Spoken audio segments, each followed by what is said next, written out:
Hello ළමයි welcome back ටු මයි channel. මේ තියෙන්නේ මම අද හදපු මගේ කෑම එක රෙසිපි එක. මේකේ මම වීඩියෝ එකක් ගත්තේ නැහැ. මෙන්න මේ වගේ බත් එකක් තමයි මම අද හැදුවේ මට කන්න. ඔයාලට පුළුවන් නම් කියන්න මේකට දාලා තියෙන ඉන්ග්‍රීඩියන්ට්ස් මොනවද කියලා. ගෙස් කරලා කියන කෙනාට දෙනවා මං ගානේ පෑ එකක් රසම රස. ඉතින් ඔන්න ඔය විදිහට තමයි මම අද මගේ කෑම එක හදාගත්තේ.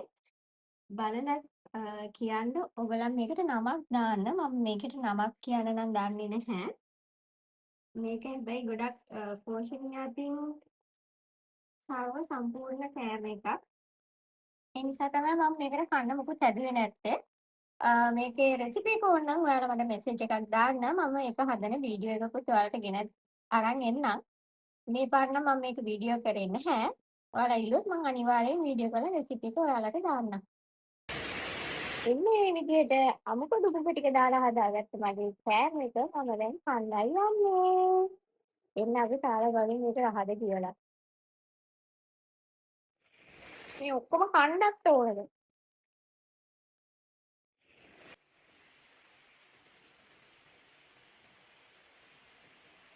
ඇත්තටම මාරම රහයි ඒක. මාරම රහයි ඒ කෑම එක. ඇත්තම කියනවා නම්. මම මේකේ රෙසිපි එක ඔයාලට දාන්නම්. ම්, ආයෙ දවසක හදලා මේ මම කම්මැලිකමට හදාගත්ත යන්නේ කන්න මොකද කම්මැලිනේ එක එක જાති හදාගෙන කන්න. ඒ නිසා ඔක්කොම එකට දාලා එකක් හදාගෙන ගත්තේ. මං හිතුවේ නෑ ඒක මේ තරමට රහට කියයි කියලා. ඇත්තට මේක හරිම රසයි.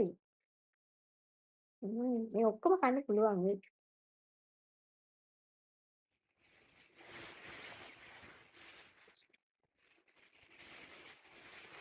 ඔයාලට මම මේකේ තියෙන එක දෙයක් පෙන්වන්නද? මෙන්න මෙහෙම තියෙනවා. මේ තියෙන්නේ සෝයා.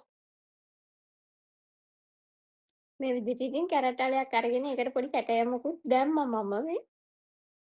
පොඩි පොඩි ඇද අඩුපාඩුකම් තියෙන ගණන් ගන්න එපා. මේ ත්‍රිකෝණයක් ම්ම් මේක මෙහෙම ආවේ. එහෙනම් මං මේකේ වීඩියෝ එක අරගෙන එන්නම් ඔයාලට. කෑවා යාළු කෑවා ඔක්කොම කෑවා. චුට්ටක් ඉතුරු කරා මේ ටික නම් කන්න බෑ. බණ්ඩි ෆුල්. චුට්ටක් සැරයි.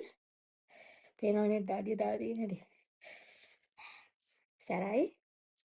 ම්ම්. කෑවා ඔක්කොම. බිත්තර කෑල්ලක් හැදුවා. ම්ම්. නම් නම් නම්. හරිම රහයි. සෝයා බත්. මට නිකන් කන ගමන් මතක් වුච්ච නමක් තමයි ඒක. අපි මේකට සෝයා බත් කියලා නම දැම්මම නම් හරි වගේ.